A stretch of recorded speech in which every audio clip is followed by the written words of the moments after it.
This is Trump on Earth. I'm Reed Frazier.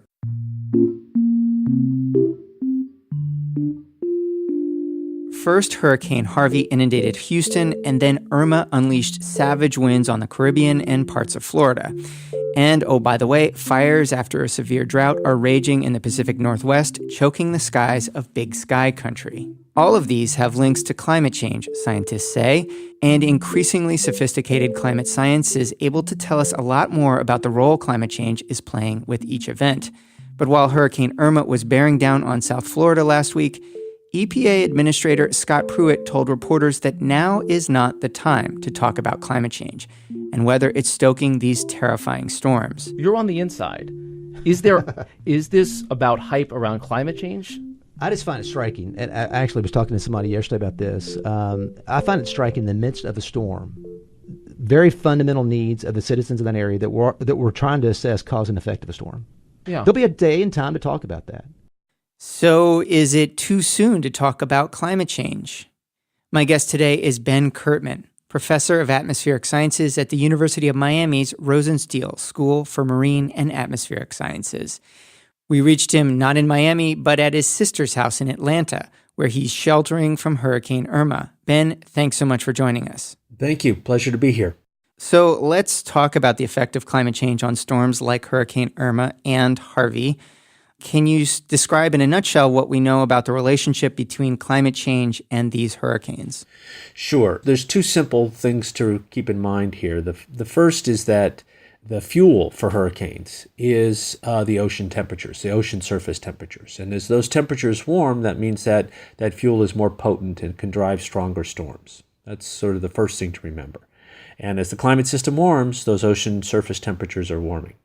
The second thing to remember is as the atmosphere warms up, it can hold more water.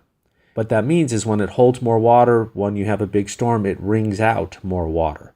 And so Harvey, for example, is a good example of a storm. Unfortunately, it stayed in one place, but because the atmosphere is able to hold more warm water, and because it was nearby the Gulf of Mexico, which has very warm ocean temperatures, it was able to rain an enormous amount. I understand that the Atlantic Ocean this year was about 1 to 2 degrees Fahrenheit warmer than normal this year. That's right. The Atlantic Ocean was warmer than normal, and normal is getting warmer.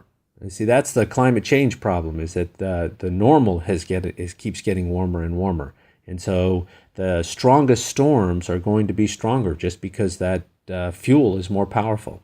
And it's not to be overly technical, it's a nonlinear effect. So a small increase in ocean temperatures corresponds to a big increase in evaporation, which is really of warm water from the ocean, which is the fuel that drives the storms. So, but just to be clear, these hurricanes aren't caused by climate change. There probably would have been a Hurricane Irma or Hurricane Harvey, even had there been no climate change.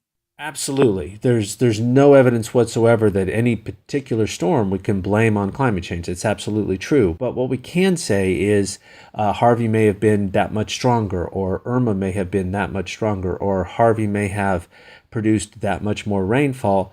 We can also say something about the statistics. So if Harvey, for example, was, say 20 years ago, 1 in 100-year storm, the odds of getting Harvey are 1 in 100 in any 1 year.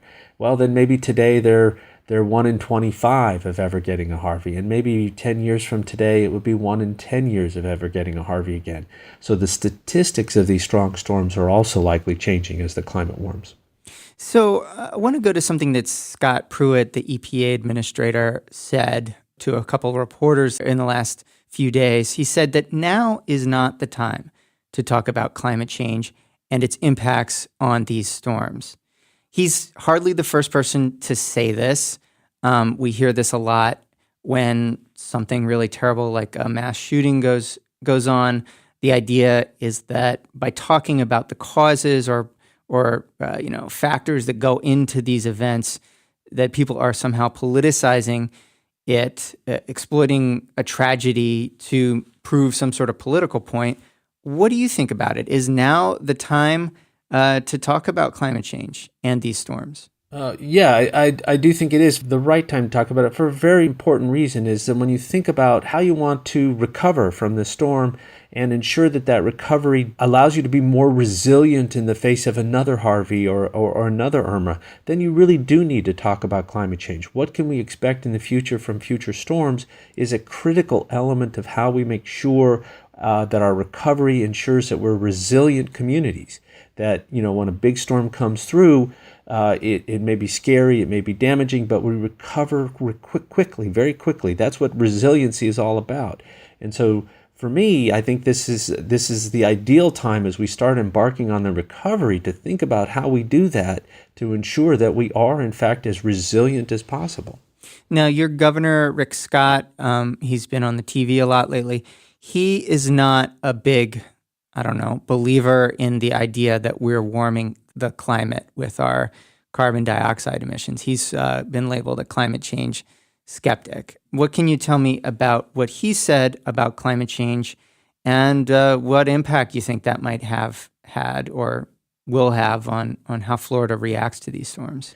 So from one perspective, the way to think about climate change in Florida is that it's happening right now. It's not something we think about as happening in the future. It's a current problem.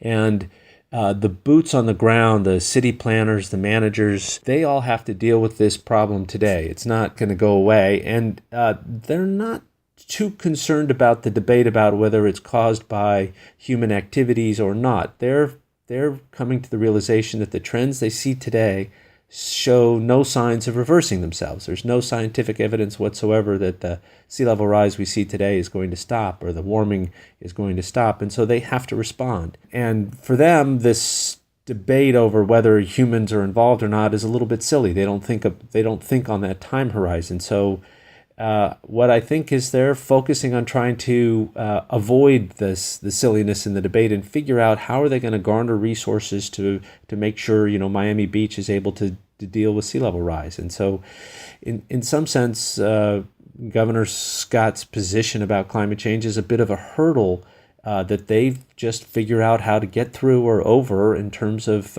making sure their communities are resilient. So the Trump administration has proposed a 17% cut to NOAA, the National Oceanic and Atmospheric Administration.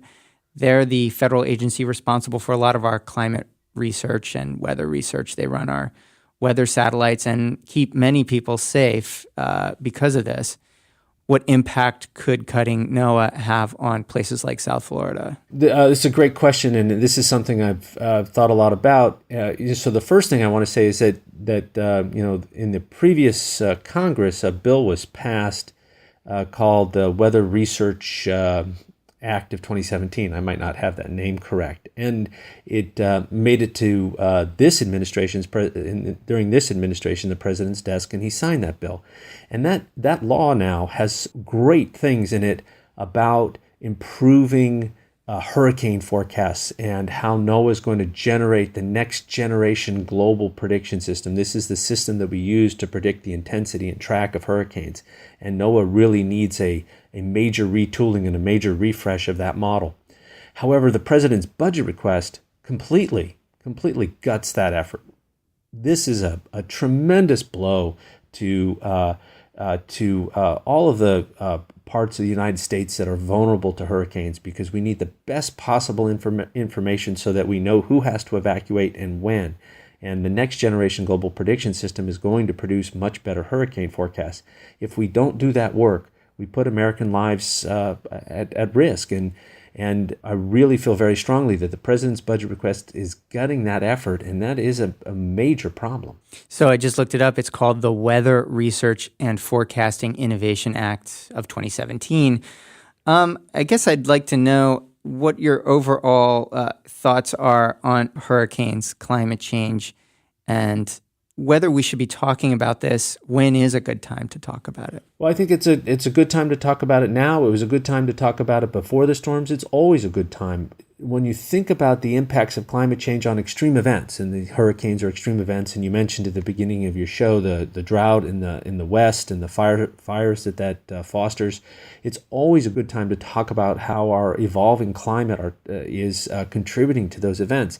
This is how we plan to adapt, to be resilient to these hazards. The United States has lots of hazards, and we're always going to be faced with this adaptation problem. And we need to understand how those challenges are going to be changing in the future when there are no hazards and when there are hazards. So to me, it seems a little bit silly to stop talking about it because something has happened. That's exactly the right time to talk about it. It's also the right time to talk about it when nothing is happening. That's part of the problem, is we really need to focus on how we ensure that we're resilient in face of these natural disasters. How do we adapt to these changes in these extreme events? And so it's always the right time to talk about it. Accusing someone who wants to ensure that lives are saved and communities are recovering quickly of politicizing climate change, I think doesn't really make sense to me. That's really not the issue. The issue is, how do we recover quickly? How do we ensure that we do that recovery so the next time we can recover even quicker? And that requires us discussing climate change. I have seen some climate scientists kind of try to pump the brakes on a lot of this sort of attribution to climate change or links to climate change in the middle of the storms and say, wait, let's wait a few weeks till we get these sort of attribution reports. What have you seen from the climate science community?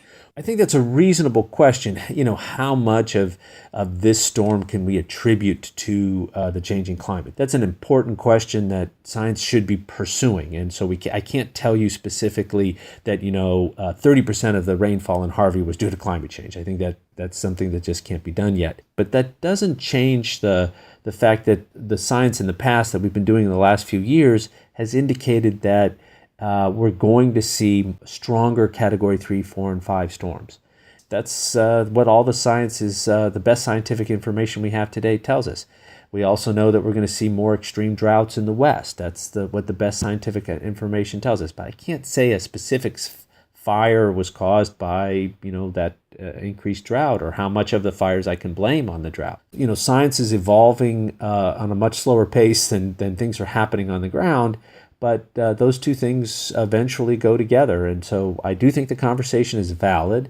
Can I definitively say what element of Irma was caused by climate change? Absolutely not. I can't do that today. And so that's a fact. But I can say that, the strongest storms are looking stronger, and there's a good scientific basis for that.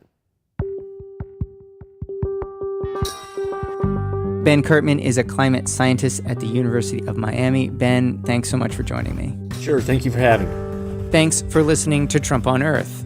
We now have a page on Patreon. That's a website where you can go and do a monthly donation to help us defray the costs of studio rental and production for the podcast. Just go to patreon.com/TrumpOnEarth to find out more. You can find all our episodes online at TrumpOnEarth.org. Thanks so much to grad student Rebecca Lessner. Our producer and digital editor is Andy Cubis. I'm Reed Frazier. I'm podcasting to you from Pittsburgh today. See you next time.